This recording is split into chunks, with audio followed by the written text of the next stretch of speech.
ناظرین گرامی، السلام علیکم ورحمۃ اللہ وبرکاتہ۔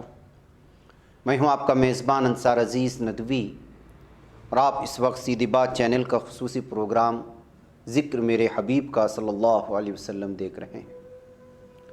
ناظرین گرامی، الحمدللہ آج ہم ذکر میرے حبیب کا پروگرام کی 157ویں قسط پیش کریں گے۔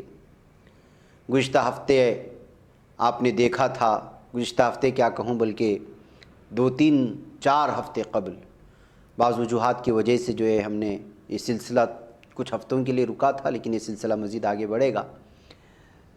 سنا تھا کہ آپ لوگ کس طرح صلح حدیبیہ کے تناظر میں رسول اکرم صلی اللہ علیہ وسلم اور مسلمانوں پر سکینت اتاری گئی، ان کے جذبات کو ان کے قابو میں دیا گیا، اور کس طرح انہیں تقوی اور احتیاط کے اصول پر کاربند رکھا۔ اب ہم یہاں سے آگے بڑھتے ہیں۔ ناظرین گرامی، سورہ فتح کا آغاز اس کلمے سے ہوتا ہے کہ انا فتحنا لک فتحا مبینا، یعنی بے شک ہم نے وہ فتح دی جو فتح مبین تھی۔ حضرت عمر رضی اللہ تعالیٰ عنہ نے حیرت سے پوچھا کہ کیا واقعی یہ فتح مبین ہے؟ حضور اکرم صلی اللہ علیہ وسلم نے فرمایا ہاں، یہ فتح مبین ہے۔ گویا واقعات کی روشنی میں عقلی اطمینان خاصی دیر بعد پیدا ہوا۔ اس موقع پر حضرت عمر رضی اللہ تعالیٰ عنہ نے حمیت حق کے مخلصانہ جذبے میں جو جذباتی مظاہرہ کیا، اس کی تلافی کے لیے وہ مدتوں نفع عبادات انجام دے دے کر خدا سے عفو طلبی کرتے رہے، یعنی عفو کے معنی آتے معافی طلب کرتے رہے۔ اخلاص کی شان یہی ہے۔ دوسری طرف حضرت ابوبکر صدیق رضی اللہ تعالیٰ عنہ کی شان یہ تھی کہ اس عمومی لمحے اضطراب میں ان کو پورا اطمینان رہا، اور انسانی جماعتوں کو مزاجوں کی یہی رنگا رنگی ایک خاص ترکیب دیتی ہے۔ ان کا ایک سرا اگر صدیقی رجحان سے بنتا ہے تو دوسرا سرا فاروقی انداز سے۔ اب سنیے کہ کیسے معاہدے کی وہی دفعہ قریش کے لیے وبال جان بن گئی، جسے تسلیم کرا کہ وہ اپنا پلڑا جھکتا محسوس کر رہے تھے۔ اول تو اس کی وجہ سے مکے میں خفیہ طور پر اسلام قبول کرنے والوں کا حلقہ اندر ہی اندر بڑھتا گیا، اور ان کی وجہ سے قریش کی اجتماعیت کھوکھلی ہوتی گئی۔ دوسری طرف ایک بہت ہی سنگین واقعہ پیش آیا۔ حضرت ابو بصیر عتبہ بن اسید کسی نہ کسی طرح مکے سے نکلے اور مدینہ جا پہنچے۔ ان کو لینے کے لیے قریش نے 2 آدمیوں کا وفد بھیجا۔ حضور اکرم صلی اللہ علیہ وسلم پابندی عہد کے اٹل اصول سے مجبور تھے، سو ابو بصیر رضی اللہ تعالیٰ عنہ کو لوٹا دیا گیا۔ آپ صلی اللہ علیہ وسلم نے ابو بصیر رضی اللہ تعالیٰ عنہ کو بھی وہی تاکید کی کہ تم لوگوں کے لیے اللہ تعالیٰ کوئی راستہ نکالے گا، تم جاؤ واپس۔ چاروں نہ چار حضرت ابو بصیر رضی اللہ تعالیٰ عنہ کو لوٹنا پڑا، اور وہ لوٹ گئے۔ راستے میں موقع پا کر انہوں نے 2 میں سے ایک نگران کو اسی کی تلوار سے قتل کر دیا اور خود بھاگ کر مدینہ آ گئے۔ دوسرا نگران پھر شکایت لے کر موجود ہوا۔ حضرت ابو بصیر رضی اللہ تعالیٰ عنہ نے حضور اکرم صلی اللہ علیہ وسلم کے سامنے وضاحت کر دی کہ آپ صلی اللہ علیہ وسلم نے اپنا عہد نبھا دیا اور مجھے دشمنوں کی سپرد کر دیا، لیکن میں اپنے آپ کو مشرکوں کی سپرد کر کے ایمان کو خطرے میں نہیں ڈال سکتا تھا، سو میں نے اپنی ذمہ داری پر اقدام کیا ہے۔ آپ صلی اللہ علیہ وسلم پر کوئی ذمہ داری ہے ہی نہیں، خدا نے مجھے بچا لیا۔ حضور اکرم صلی اللہ علیہ وسلم نے بڑے پرمانہ طریقے سے فرمایا اسے کچھ آدمی مل جائیں تو یہ تو جنگ بھڑکا دے گا۔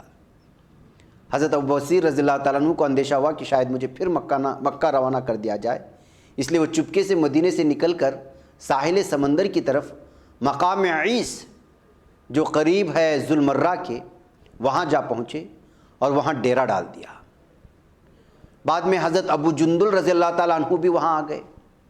پھر مکے سے اور لوگ بھی نکلتے اور سیدھے ساحل کا رخ کرتے۔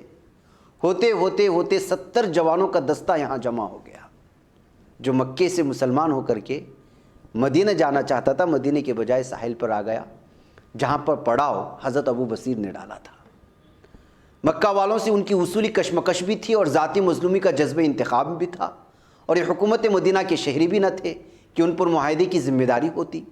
یہ گویا ایک آزاد اسلامی محاذ بن گیا تھا۔ ان لوگوں نے قریش کے قافلوں کی مزاحمت شروع کی، یہاں تک کہ قریش عاجز آ گئے، سو انہوں نے خود ہی درخواست کر کے معاہدے سے اپنی محبوب شرط نکلوا دی۔ بعد ازیں ان نوجوانوں کو حضور اکرم صلی اللہ علیہ وسلم نے مدینہ بلوا لیا اور نو مسلموں کے لیے مکے سے ہجرت کرنے کا راستہ بالکل کھل گیا۔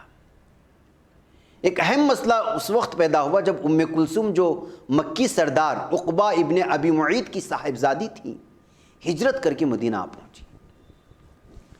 ان کو واپس لے جانے کے لیے ان کے دو بھائی عمارہ اور ولید بھی ساتھ آ گئے۔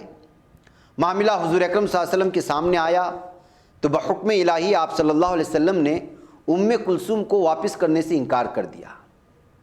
ظاہر بات ہے کہ ایک اصولی مسلک کی خواتین کو دشمن یا مخالف کے سپرد کرنے کا معاملہ مردوں سے بالکل مختلف نوعیت رکھتا تھا۔ اس انکار میں ایک ایسا اخلاقی وزن موجود تھا اور معاہدے کے الفاظ بھی ایسے عمومی سے تھے کہ عورتوں کے مسئلے میں تعبیری اختلاف کی گنجائش نکلتی تھی۔ اس لیے جب دونوں بھائی واپس پہنچے تو قریش نے اس صورت کو قبول کر لیا۔ حضور اکرم صلی اللہ علیہ وسلم نے سورہ ممتحنہ کے احکام کے تحت اسی انکار کے ساتھ چونکہ چند اور فیصلے کیے تھے کہ ایک تو مسلمان اپنی ان سابق کافرہ بیویوں کو طلاق دیویں جو مکے میں تھیں اور دونوں طرف سے مہر ادا کیے جائے۔ اس لیے بحیثیت مجموعی معاملہ قریش کو بھی اچھا معلوم ہوا، محسوس ہوا۔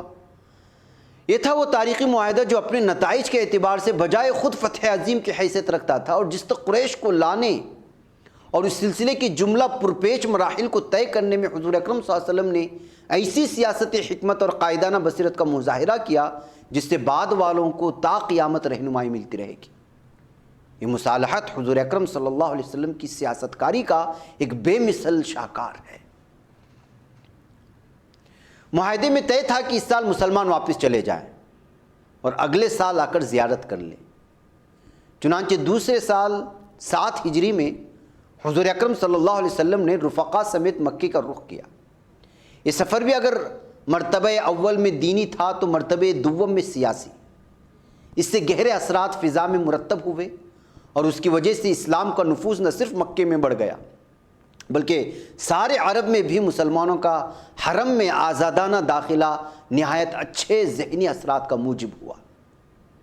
2000 افراد، 100 گھوڑے اور قربانی کے 60 یا 80 اونٹوں کے ساتھ روانہ ہوئے۔ اسلحہ کا ذخیرہ بند حالت میں ساتھ لیا گیا مگر آگے جا کر مقام حج میں رکھ دیا گیا۔ بروئے معاہدہ قریش کو 3 دن کے لیے مسلمانوں کے لیے حرم بالکل کھول دینا پڑا۔ بعض کٹر مخالفین تو شہر چھوڑ کر دور جبل قعیقعان وغیرہ کی طرف چلے گئے تاکہ اس منظر کو نہ دیکھنے پائیں، لیکن عام باشندے، عورتیں اور بچے دارالندوہ کے پاس صف باندھے کھڑے تھے اور انقلابی طاقت کا نظارہ کر رہے تھے جس نے مکے ہی کی فضاؤں میں ابتدا نشو و نما پائی تھی۔ داخلہ کی شان سے ہوا، اس کا ہم احوال اگلی قسط میں بیان کریں گے۔ یہاں مجھے اجازت دیں۔ والسلام علیکم ورحمۃ اللہ وبرکاتہ۔